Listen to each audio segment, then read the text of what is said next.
So இந்த வீடியோல நாங்க பேச போற விஷயம் என்னன்னு பாத்தீங்கன்னா post workout meal. ஜிம் முடிச்ச பிறகு சாப்பிடுற முதல் சாப்பாடு.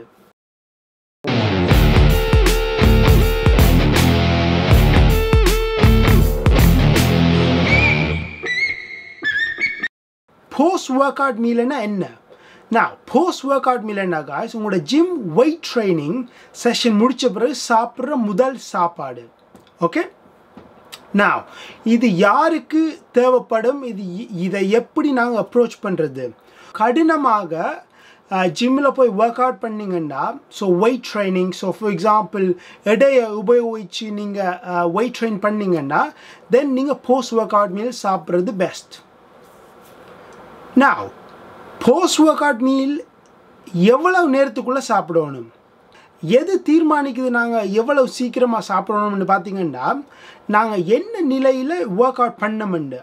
ஸோ உதாரணத்துக்கு ரெண்டு ஒர்க் அவுட் நிபுணர் எடுத்துக்கொள்வோம். ஓகே, நான் எக்ஸாம்பிளே இவர் காலையில் சாப்பிடாமல் ஜிம்முக்கு போகிறார். ஸோ விரத நிலையில் ஜிம்முக்கு போகிறார். ஜிம் ஒர்க் அவுட் முடித்த பிறகு இவருடைய போஸ்ட் ஒர்க் அவுட் மீல் எவ்வளவு சீக்கிரமாக சாப்பிடலுமோ அவ்வளவு சீக்கிரமாக சாப்பிட்றது தான் பெஸ்ட். நான் எக்ஸாம்பிள் பி, இவர் ஈவினிங் சாயங்காலம் ஜிம்முக்கு போகிறார். அவர் ஜிம்முக்கு போயிட்டு ஸோ அவர் லஞ்ச் பிரேக்ஃபாஸ்ட் எல்லாம் சாப்பிட்ருப்பார்.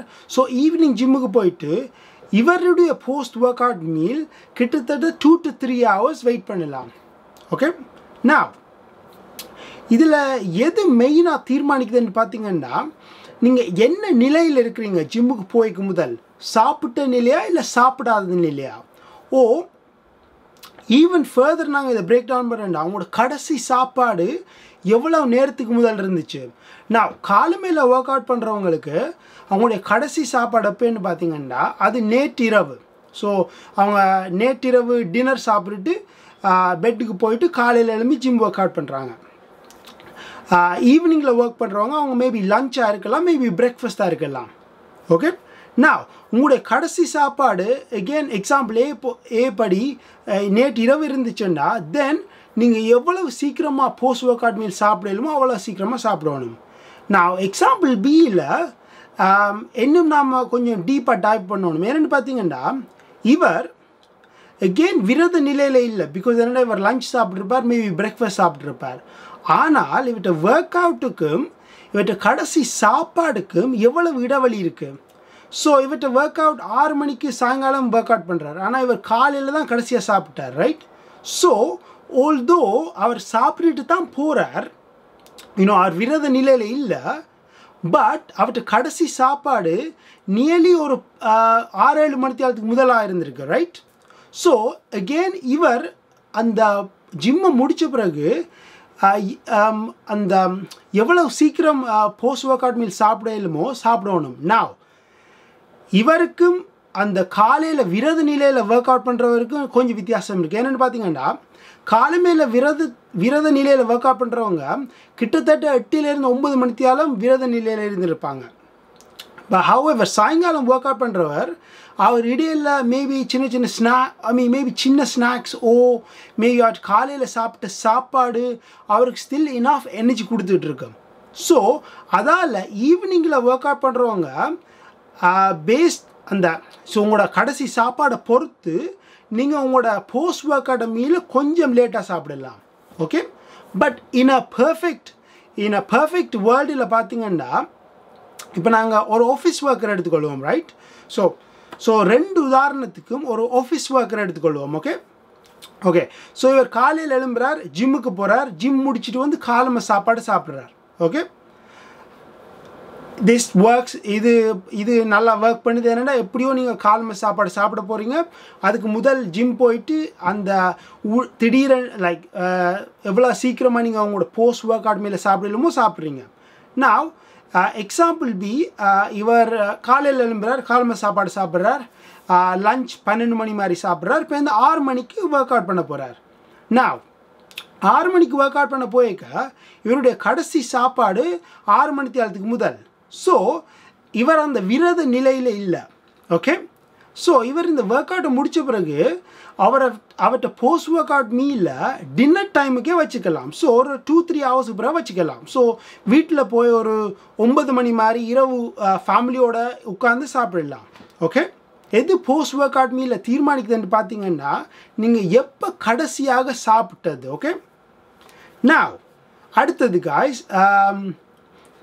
போஸ்ட் ஒர்க் அவுட் மீலில் என்ன இருக்கணும்.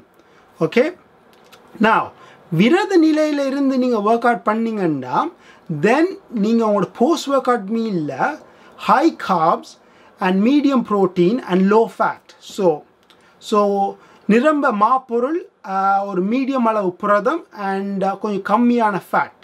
ஸோ உதாரணத்துக்கு இப்போ நாங்கள் இட்லி சாம்பார் அண்ட் கொஞ்சம் முட்டையோடு எடுத்துக்கொள்ளலாம்.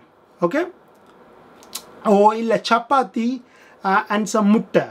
ஓகே, ஓ இல்லை ஓட்ஸும் மேபி கொஞ்சம் ப்ரோட்டீன் பவுடரும் எடுத்துக்கொள்ளலாம். ஓகே, ஸோ அதில் அந்த எங்களுக்கு தேவையான கார்ப்ஸும் இருக்குது, எங்களுக்கு தேவையான ப்ரோட்டீனும் இருக்குது.